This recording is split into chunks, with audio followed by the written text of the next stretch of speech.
Hello, you're watching World Talks on TVP World. My name is Sascha Fahrbach. U.S. Secretary of State Marco Rubio and his counterpart, Russian Foreign Minister Sergei Lavrov, held what both sides described as constructive talks on Monday over the phone, laying the groundwork for a possible pre-summit meeting in Budapest. Now, this comes after a tense encounter in Washington between President Donald Trump and Ukrainian President Volodymyr Zelensky, who announced progress on air defenses, including a multi-year deal for 25 Patriot missile systems. And joining us now to discuss what's at stake, what all this means, is Milan Lelich, political analyst at RBC Ukraine. Thanks so much for joining us here on TVP World again. Good morning. Thanks for having me. I want to begin with exactly that, these phone conversations that happened yesterday between Rubio and Lavrov. I mean, Trump is very keen to get this done swiftly, to have this meeting with Putin. It doesn't really look that way at the moment. What do you make of this call? There seem to be some setbacks here. What's your takeaway? Well, there are even more fresh developments, according to the CNN, very recent news, that maybe that meeting between Lavrov and Rubio that was to be held as soon as as the day after tomorrow, this Thursday in Budapest, that it may also be postponed, and that's because their recent phone call did not went as smoothly as perhaps people in White House wanted it to see.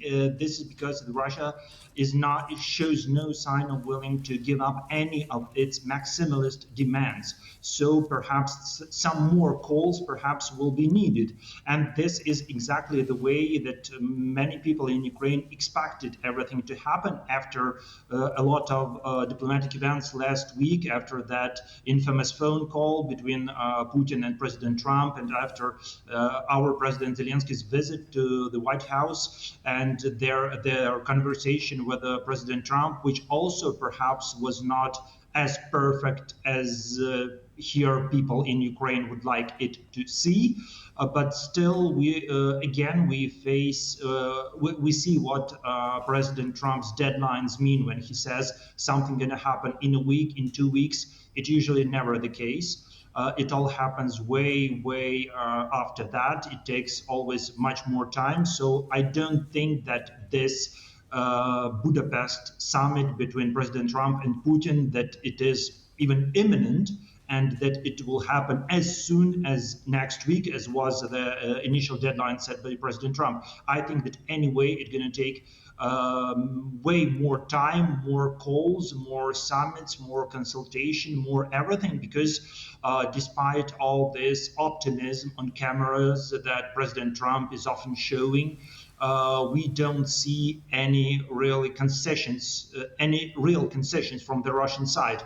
According to different sources and mine sources as well, basically the Russian position that they told their American counterparts and later they forwarded to our delegation is that Russia pretty much sticks to the points that Russia issued this summer. So they want all the Donbass, and they are not willing to give up any chunk of territory they control. So where is the progress? Surely this is just a non-starter for our side. So all in all, I think it's going to take any major steps forward, going to take a lot of more time. A lot.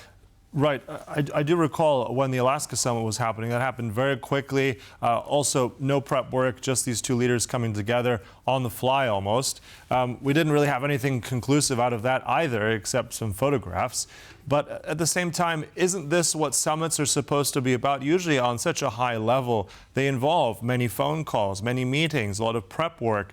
Is this not a natural way? I'm just looking for maybe, is there a positive aspect to this being a little bit more delayed rather than rushing to Budapest right away? Or am I wrong in that assumption?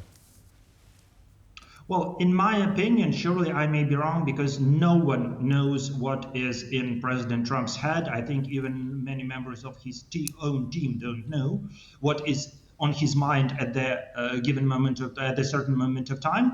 But as far as I understand the situation, and such a view is shared by some our officials I've already talked to, is that President Trump doesn't want to have another Alaska summit, meaning that, okay, they meet behind the closed doors, They spend there like 2 or 3 or several hours. And what is the outcome? Okay, beyond some phrases that, okay, we had a great conversation, I respect this guy and this guy respects me, and we are a great country, and that country is also great, so both countries are so great, and all this blah, blah, blah from President Trump, I don't think he'll be satisfied with this. So I think that the summit itself will not happen if President Trump understands that there will be no practical outcome beyond all these phrasing, who respects whom so much, and all this stuff.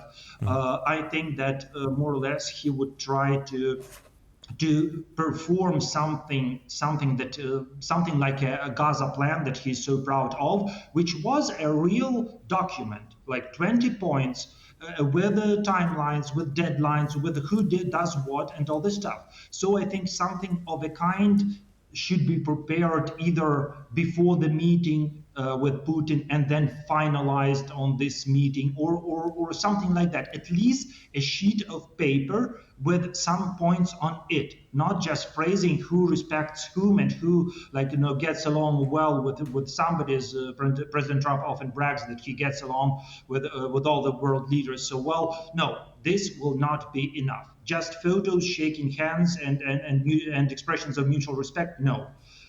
Again, this. All right. On this note, Milan, I want to come in on that point. I want to ask you, because you mentioned practical outcomes of this, and I think you're right in this sense. Trump wants a victory, as you mentioned, something similar to what he did in Gaza.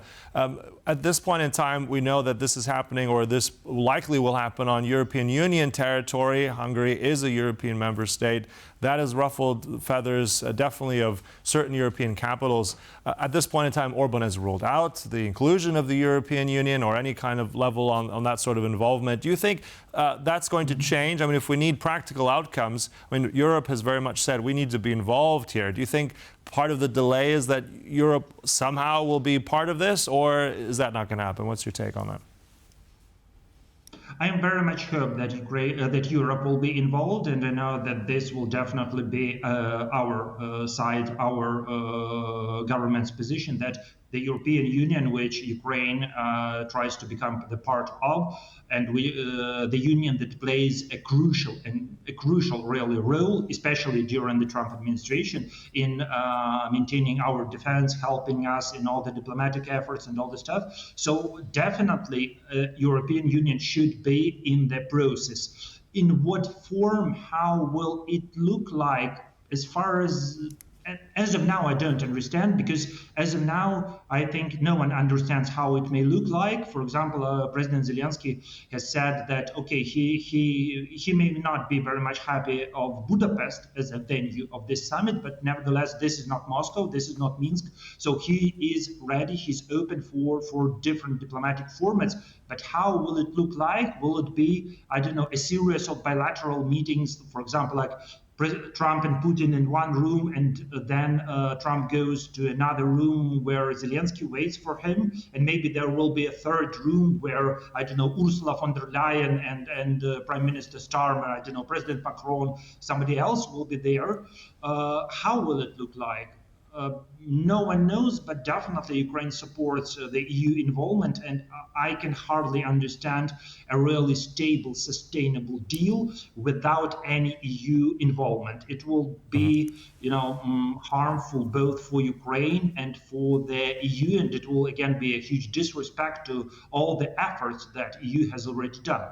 So I think the EU will more or less, in this or that format, be involved in this process. Again, I emphasize, if something happens in Budapest in the coming weeks, and I'm not totally sure that something will happen there.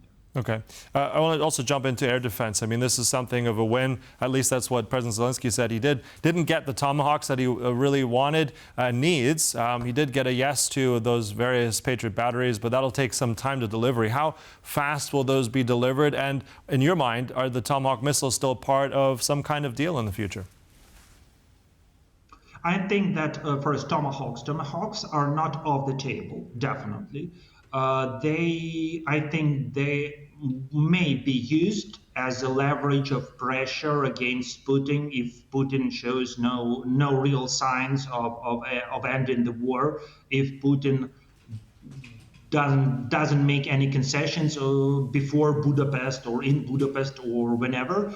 So I think that tomahawks are still on the agenda. Yes, it would be better for us to have them already in some, or have some I don't know, contracts or some logistical work already to be done by now, and these were the expectations before the Friday meeting with President Trump. Okay, this is not the case, but still, this is not a huge catastrophe because, as far as I understand the military situation, there is basically no single sort of weapon that may become a real game changer in the game.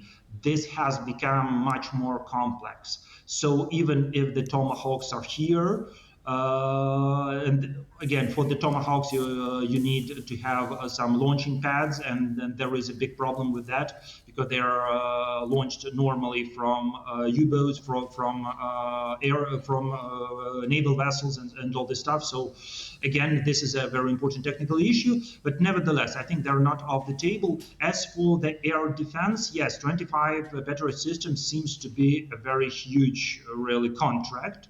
A very good news, but again, we are talking about years. So they will be delivered in years, year by year. So in such a light, it becomes a little bit less impressive, and we badly need the air defense because Russians keep every night and every day, they keep attacking, in particular, our energy infrastructure. Like this morning, the whole city of Chernihiv is in darkness. There is a total blackout, and there are some power outages in Kyiv. For example, just several minutes ago, when I was already on air, I got a message from my electricity provider that I don't have light back in my home. So yeah, I think those kind of incidences, sorry to interrupt there, as you've just said, Milan, highlight again that Russia may not be serious at all about sitting down at the negotiation table. Absolutely. But this will leave that for analysis for another day. Look, we'll conclude it there. Thank you so much. Pleasure as always. Milan Lelich, thanks for joining us today.